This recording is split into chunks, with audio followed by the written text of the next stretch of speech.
दिखावट से तौलना।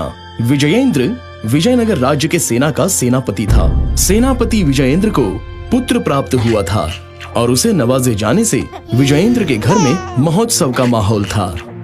एक दिन विजयेंद्र राजा कृष्णदेव राय के दरबार में जाता है।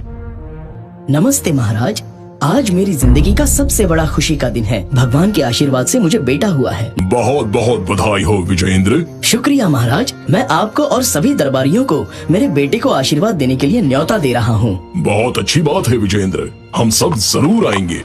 राजा और दरबारी विजयेंद्र के घर में पहुँचते हैं। स्वागत है महाराज, मेरी छोटी सी कुटिया में आपका स्वागत है। जीते रहो बेटा, बिल्कुल अपने पिता की तरह बड़े क्षत्रिय बनना।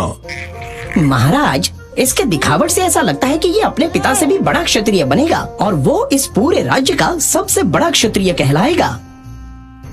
आप कैसे कह सकते हैं कि ये अपने पिता से भी आगे निकल जाएगा?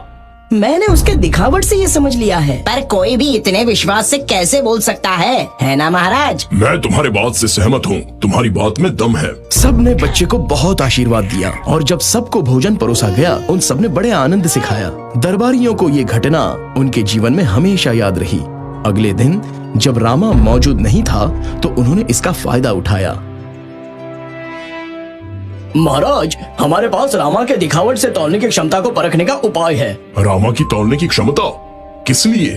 कल रामा बहुत ही निश्चिंत था कि वो किसी को भी दिखावट से तौल सकता है।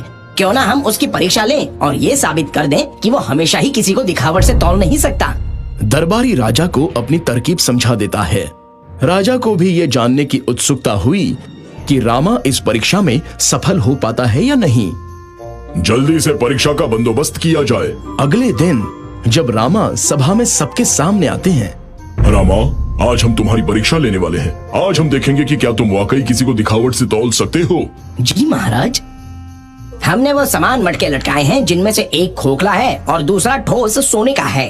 आपको हमें बताना होगा कि इनमें से कौन सा ठोस है और वो भी बिना छुए। सबसे पहले तो रामा मटकों के नजदीक जाता है और उन्हें बहुत ही अच्छे से देखता है। दाईं तरफ जो लटकता मटका है वो ठोस सोने का है। बिल्कुल सही कहा रामा, पर तुम्हें कैसे पता चला? तुमने तो कुछ छुआ भी नहीं। बस अवलोकन से महाराज।